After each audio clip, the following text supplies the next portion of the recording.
नमस्कार, मैं मनीष आनंद और आप देख रहे हैं जनहित न्यूज़ दरभंगा। विशेष संवाददाता नासिर हुसैन की एक रिपोर्ट। आगामी 4 अगस्त को दोपहर 3 बजे से वुडबाइन मॉडर्न स्कूल परिसर में आम सभा की बैठक की गई। Private schools and children's welfare association के राष्ट्रीय अध्यक्ष सैयद समायल अहमद होंगे मुख्य वक्ता। दरभंगा बीबी पाकर स्थित डॉन बॉस्को स्कूल के सभागार में private schools and children's welfare association India के जिला शाखा दरभंगा द्वारा संवाददाता सम्मेलन को संबोधित करते हुए एसोसिएशन के सचिव हीरा कुमार झा ने बताया कि आगामी 4 अगस्त को दोपहर 3 बजे से वुडबाइन मॉडर्न स्कूल गंगा सागर दरभंगा सभागार में आम सभा की बैठक रखी गई है। कार्यक्रम में एसोसिएशन एवं राष्ट्रीय अध्यक्ष सैयद समायल अहमद मुख्य वक्ता होंगे। एसोसिएशन की गतिविधियों पर विस्तार से चर्चा की जाएगी। एसोसिएशन में नए सदस्यों की सदस्यता प्रदान की जाएगी। शिक्षा विभाग के सर्व शिक्षा अभियान खंड के द्वारा यथा समय स्पष्ट निर्देश निर्गत किए जाने के बावजूद उन निर्णयों जो कभी पूर्ण में जारी ही नहीं किया गया के अनुपालन हेतु अनावश्यक रूप से विद्यालय प्रबंधक पर दबाव बनाया जाना। उन्होंने कहा, शिक्षा के अधिकार के तहत निजी विद्यालयों के लिए नए नामांकन के एवज में केंद्र सरकार द्वारा निर्धारित राशियों का विभाग के द्वारा अनियमित रूप से भुगतान करना, उक्त राशि के एवज में विभाग द्वारा मनमाने ढंग से राशियों का हिसाब बनाकर गलत तरीके से विद्यालय को स्वीकार करने हेतु बाध्य करना, 2012 के शिक्षा के अधिकार के तहत नामांकित विद्यार्थियों के एवज में अभी तक सिर्फ 3 बार प्रतिपूर्ति राशि मनमाने ढंग से वह भी सीमित विद्यालयों को ही भुगतान करना आदि। संवाददाता सम्मेलन को संबोधित करने वालों में एसोसिएशन के जिला सचिव हीरा कुमार झा, संरक्षण मंडल के सदस्य डॉक्टर मधुरिमा सिन्हा, डॉक्टर नसरीन नवाब, राघवेंद्र कुमार, प्रमोद कुमार झा, अबू बक आबदी, मोहम्मद फहद आबदी सहित शामिल थे। सबसे बड़ी निजी विद्यालयों का संगठन है, जो संगठन हमेशा से विद्यालय प्रबंधन, विद्यालय में कार्य करने वाले शिक्षकों, अन्य कर्मचारियों का और विद्यालय में पढ़ने वाले विद्यार्थियों के प्रति जिम्मेदारी के साथ अपने दायित्वों का निर्वहन करती है। यह संगठन जितना अपने अधिकार के लिए लड़ती है, उसी तरह अपने शिक्षकों, कर्मचारियों और विद्यार्थियों के कल्याण के लिए भी लड़ती है, उनके कल्याण को सुनिश्चित करती है। इसी क्रम में हमारे एसोसिएशन के जो राष्ट्रीय अध्यक्ष हैं श्री सैयद समायल अहमद साहब, वो उनका एक कार्यक्रम 4 अगस्त को 3 बजे संध्या से वुडबाइन मॉडर्न स्कूल के सभागार में होना सुनिश्चित है। उस कार्यक्रम का उद्देश्य हमारा यह है कि कोविड के बाद जो हम लोग थोड़ा सा एसोसिएशन को की एक्टिविटी में कमी आ गई थी, उसको पुनः जागृत करना है, सुस्थापित करना है एसोसिएशन के क्रियाकलापों को। साथ में कुछ सारी बातें हैं जो खास करके शिक्षा विभाग से जुड़ी हुई है और उसमें विभाग के द्वारा स्कूलों के प्रति कुछ अनावश्यक रूप से दबाव बनाए जाते हैं। इसमें मुख्य रूप से मैं कुछ बिंदुओं को उद्धृत करना चाहूँगा कि शिक्षा विभाग का एक यूनिट है सर्व शिक्षा अभियान, उसके द्वारा अभी आज के डेट में यानी वर्ष 2023 में कुछ ऐसी सूचनाएं विद्यालयों से मांगी गई थी शिक्षा के अधिकार के तहत, जो विद्यालयों को कभी उन्होंने निर्देश नहीं दिया। जैसा कि मैं बताना चाहूं कि पत्र के द्वारा यह कहा गया कि आरटीई के तहत जो निजी विद्यालयों के 25% सीट पर पहली कक्षा में एडमिशन होता है, उसमें 50% लड़का और 50% लड़की का अनुपात होना चाहिए। आपने सिर्फ जिक्र किया है आरटीई एक्ट के तहत कि वो अनुपातिक होना चाहिए। अनुपात क्या होना चाहिए उसका आपने कोई जिक्र नहीं किया है। अभी आपने कहा कि हम उसी विद्यालय को पेमेंट करेंगे जिनका ये अनुपातिक समान अनुपात में लड़के और लड़कियों का एडमिशन होगा। दूसरी बात, कभी यह नहीं कहा गया था कि जाति प्रमाण पत्र लेना है, आय प्रमाण पत्र लेना है। इस सब तरह की बातें आज की जा रही है कि जिसका एडमिशन हमने 2012 में लिया, उनकी हम जाति प्रमाण पत्र आज मांग करें, उनकी हम आय प्रमाण पत्र उस समय का आज दें। ये बहुत ही अप्रासंगिक लगा हम लोगों को। हमने विभाग के जो जिला कार्यक्रम पदाधिकारी हैं उनसे हमारी बात हुई थी, उनके द्वारा कहा गया कि हमारे ऊपर से कहा जा रहा है कि ये करना है। तो इस तरह सबसे क्या होता है कि जब तक आपका कोई स्पष्ट निर्देश नहीं होगा तो विद्यालयों से कहां से आप उम्मीद रख रहे हैं कि आपके उन निर्देशों का पालन करें जो निर्देश आपने कभी दिया ही नहीं है। दूसरी बात आती है कि आज आपने एक विधिवत जानकारी दिया, आपने मांगा कि 2017-18 का प्री रिसीट सारे विद्यालय जो 25% सीट पर एडमिशन लिया प्री रिसीट आप दीजिए। सारे स्कूल प्री रिसीट दे रहे हैं। उस प्री रिसीट फॉर्मेट आपने जो जारी किया उसके नीचे 5-6 पॉइंट्स आपने जिक्र किया जिसमें इन चीजों का वर्णन है कि ये सारे सर्टिफिकेट्स हमारे स्कूल के पास डॉक्यूमेंटेशन के रूप में सुरक्षित रखी हुई है। जब हमने लिया नहीं, वो डॉक्यूमेंटेशन में आज कैसे साइन करके दूं कि मेरे पास सुरक्षित रखा हुआ है। एक विवाद का विषय यह बना था। आप हमसे आज लिखवाना चाह रहे हैं कि हमने बराबर अनुपात में एडमिशन लिया है, जब पहले से आपका कोई गाइडलाइंस नहीं था तो कहां से आज आप स्कूल से खोज रहे हैं और कहां से स्कूल दे पाएगा। एक बिंदु यह हो गया। दूसरी बिंदु यह है कि 25% सीट पर सारे निजी विद्यालयों को अल्पसंख्यक यूनिट को छोड़ करके 25% सीट पर पहली कक्षा में नामांकन लेना है। हम सारे विद्यालय नामांकन ले रहे हैं, चाहे एफिलिएटेड हो न एफिलिएटेड हो, जो भी स्कूल है सारे स्कूल ले रहे हैं।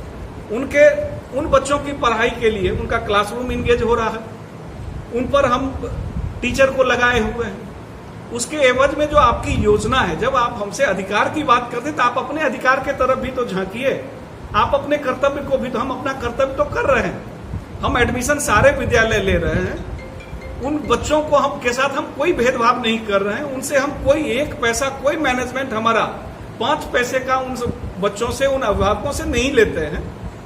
सरकार, केंद्र सरकार ने जो आपको राशि तय की है, आप भी उसको देने के लिए अपने अधिकार का इस्तेमाल कीजिए ना। 2012 से बहुत सारे विद्यालय नामांकन ले रहे हैं और आज 2023 में मैं बात करना चाहता हूं कि अभी तक में मात्र 3 बार कुछ विद्यालयों को प्रतिपूर्ति राशि की भुगतान की गई। क्यों? हम नामांकन लेंगे प्रतिवर्ष, हमसे हिसाब लें साल में आप 4 बार और आप हमको दे रहे हैं 11 साल में 3 बार।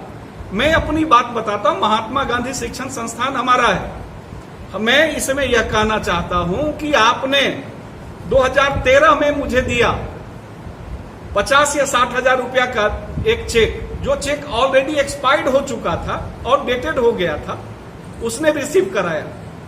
हमने उसके एवज में आपको अपने पत्र के द्वारा सूचित किया कि चेक आउटडेटेड हो चुका है, मुझे फ्रेश चेक दिया जाए। आज 2023 में मैं दावा करता हूं वो चेक उसके बदला में आज तक नहीं दिया गया। 2013 से 15 के लिए आपने 2020 में भुगतान की बात की। आपने सारे स्कूलों से प्री रिसिप्ट मांगा। हमने अपने स्कूल का प्री रिसिप्ट आपको दिया 9 लाख समथिंग का, आपने मुझे दिया 4 लाख समथिंग रुपया। बाकी पैसे हमारे कहां गए? अभी 17-18 में आपने कहा कि भुगतान होना है, सारे स्कूल प्री रिसिप्ट दें, जिसकी बात मैं अभी किया कि जिस फॉर्मेट में लिखवा करके ले रहे हैं कि सारे डॉक्यूमेंट्स हमारे पास प्रिजर्व किया हुआ है, उसमें आपको कहा गया कि नहीं, इसमें सिर्फ हम उन बच्चों का पैसा देंगे जो इस सत्र में नामांकन हुए हैं 25% सीट पर, या उस सत्र में दूसरी कक्षा में भी पिछले साल वाले बच्चे थे, तीसरी कक्षा में भी पिछले साल वाले बच्चे थे, चौथी कक्षा में भी उस साल के पीछे साल वाले बच्चे थे। आखिर उस वर्ष में जो हमारा दूसरा से 8वां तक में हमने जिन बच्चों को पढ़ाया उनका भुगतान कौन करेगा? आजिज होकर के मैंने लिख करके दे दिया कि मुझे नहीं पैसा चाहिए, मैं केंद्र सरकार की योजना के तहत 25% सीटों पर प्रतिवर्ष गरीब छात्रों का, जिनके पास बीपीएल कार्ड है, हम नामांकन लेते रहेंगे। यह मैं इस प्रेस कॉन्फ्रेंस के माध्यम से जो हमारी योजना है कि 4 अगस्त को जो हमारे राष्ट्रीय अध्यक्ष आ रहे हैं, इन सारे मुद्दों पर उस दिन जोरदार तरीके से बातचीत होगी। और अगर ये मनसा है कि केवल स्कूलों पर दबाव बनाया जाए तो ये गलतफहमी पालना बंद कर दीजिए कि दबाव नहीं बना सकते हैं। सौहार्दपूर्ण वातावरण में एक छोटी छोटी बात उठती है, कहते हैं प्राइवेट स्कूलों का नकेल कस देंगे। अरे भैया, प्राइवेट स्कूल कोई जानवर नहीं है जिसके नकेल आप कसोगे। आप विधि सम्मत कार्रवाई शब्द प्रयोग कर सकते हो, आप विधि के अनुसार स्कूल चलाते हैं हम, आप उसमें देखिए कि हम कहां डिफॉल्टर हैं, विधि सम्मत हम पर कार्रवाई कीजिए। ये नकेल कस देंगे, छोटी छोटी इस तरह की अपशब्द बोली जाती है जिससे कि प्राइवेट विद्यालय के संचालकों का मनोबल टूटता है। हम आपके राज्य के, हम आपके देश के शिक्षा के स्तर को बढ़ाते हैं, साक्षरता दर को बढ़ाते हैं, ऊपर में हमसे आप इल्जाम लगाते हैं। तो ये सब नहीं चलने वाला है। इन्हीं शब्दों के साथ मैं आप सबों के माध्यम से समाज तक, प्रशासन के महकमे तक इन बातों को पहुंचाना चाहता हूं बहुत ही स्पष्ट शब्दों में कि हम अपने कर्तव्य का निर्वाह कर रहे हैं। आप भी अपने कर्तव्य का निर्वाह करिए, आप भी अपने अधिकार का निर्वाह करिए कि आप जिस तरह हम नामांकन लेने के लिए बाध्य हैं 25% सीट पर, तो आप भी उनको केंद्र सरकार की योजना के तहत निर्धारित राशि के तहत प्रतिपूर्ति राशि भुगतान करने के लिए बाध्य हैं और आपको करना पड़ेगा। एक महात्मा गांधी शिक्षण संस्थान आपको लिख करके दे दिया नहीं लेंगे तो इसका मतलब यह नहीं है कि आप सारे स्कूलों को पैसा नहीं देंगे। पैसा देना पड़ेगा और हिसाब पैसा का जोड़ करके देना पड़ेगा। इसके लिए हम सभी अपने आवाज को बुलंद करेंगे। धन्यवाद।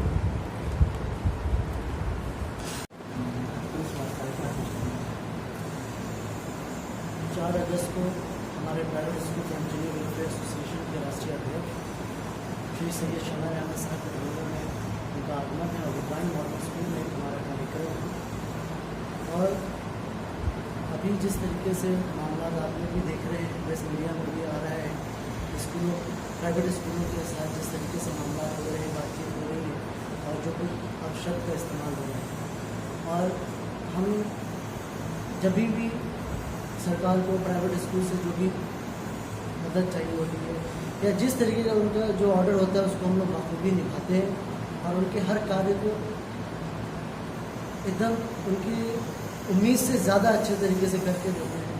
लेकिन फिर भी हमें इन सब शब्दों को सुनना पड़ता है, तो कहीं ना कहीं हमारी जो भावना है उसको ठेस पहुंचती है और हमें अपने कार्य पे कभी कभी बहुत दिक्कत भी प्रॉब्लम भी आती है। तो मैं सरकार से यही उम्मीद करता हूँ कि वो हमारी बात को सुनेंगे, समझेंगे और एक सही निर्णय निकालते हुए हमारे लिए अच्छा कार्य करेंगे। तो हमारे राष्ट्रीय अध्यक्ष दरभंगा में पधार रहे हैं और हमारे एसोसिएशन को मजबूत बनाने के लिए वो और हम लोग एक जगह यूनाइट होकर के जो आज के डेट में जो जिला प्रशासन का हलफनामा आ रहा है उनके तरफ से हम लोगों को प्रताड़ित भी किया जा रहा है। खासकर हम लोग हमेशा उनके साथ हैं, हमेशा उनके साथ कदम में कदम बढ़ाते चलते हैं, लेकिन तुगलकी फरमान के तहत उन लोगों का जो रवैया होता है उससे हम लोग नाखुश हैं। इसलिए इस कड़ी को आगे बढ़ाते हुए हम लोग यूनाइट होकर के हमारे राष्ट्रीय अध्यक्ष इस पर फैसला करेंगे और हम लोग आगे बढ़ेंगे। अगर कोई निर्णय उस बैठक में नहीं निकले तो आगे आप लोग की क्या रणनीति? निर्णय के लिए ही निकलना ही है, उसी के लिए हम लोग बैठेंगे और सब स्कूल हम लोग एसोसिएशन तैयार है इसके लिए। जो निर्णय आएगी हम लोग उनका सम्मान करेंगे। कृष्ण कलिया अमर सेवा संस्था, जयंती कॉम्प्लेक्स, रामबाग, दरभंगा। आपका स्वागत है कृष्ण कलिया अमर सेवा संस्थान में। मेरे संस्थान में अनेकों प्रकार की सुविधा प्रदान है, जैसे कि विधवाश्रम, वृद्धाश्रम और अनाथ आश्रम की नई निर्माण हो रही है और उसके साथ साथ कई रोजगार मेरे संस्थान द्वारा दिया जाता है। आप सभी माताओं बहनों से मेरा आग्रह है कि मेरे संस्थान में एक बार सेवा का मौका दें और जरूर पधारें। धन्यवाद। कृष्ण कन्हैया अमर सेवा संस्थान रामबाग दरभंगा में आप सभी माताओं, बहनों और भाइयों का हार्दिक स्वागत है। मैं संस्था की सदस्य बीना आप सबका अभिनंदन करती हूँ। हमारी संस्था महिलाओं के उत्थान के लिए, उनके सशक्तिकरण के लिए गतिविधि चला रही है, कई तरह के कार्यक्रमों का संचालन कर रही है। आप सबसे निवेदन है कि अपना कीमती समय एक बार यहाँ आने में दें, संस्था के परिसर में पधारें और अपना कीमती सहयोग और सुझाव देकर संस्था को उसके लक्ष्य की प्राप्ति में योगदान दें। धन्यवाद।